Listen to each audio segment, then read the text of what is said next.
Day 40, the big 40. I think right now you should stop and give yourself a pat on the back.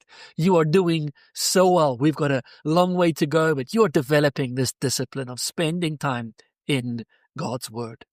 Mark chapter 12, there is just a stack of stuff going on in this chapter. All of it happening on Tuesday of the Holy Week, the weekend, the build up to Passover, and all of it happening in the temple compound, in and around the temple area. There is increased tension between Jesus and the religious leaders, the Pharisees, the Sadducees, the scribes. There's the Herodians. We'll speak about them in a moment. And there's just a bunch of stuff happening in this chapter. I want to zoom in to two moments. The first one is the moment where the Pharisees come together with the Herodians.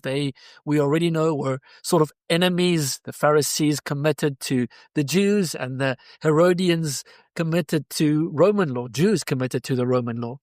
And so they come and they say, Jesus, should we pay taxes? Jesus says, give me a coin, give me a denarius. And on the coin, on the one side, there's a picture of the emperor, Caesar. And it says Tiberius, who was the emperor at the time, Tiberius Caesar, son of the divine Augustus, son of God. You flip it around, it says Pontifex Maximus, in other words, in the Latin, high priest. And so Jesus says, bring me that coin. And he says, whose likeness is on this coin? They say Caesar's. He says, give to Caesar what is Caesar's, give to God what is God's.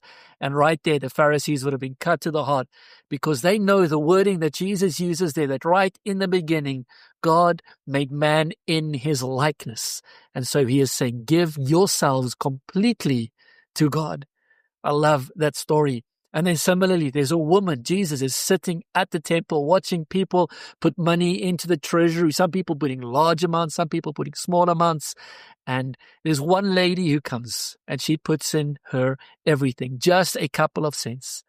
And Jesus says, this is what I'm looking for. I'm looking for people who are completely devoted and surrendered, who are willing to do what he just told the Pharisees and the Herodians a while back.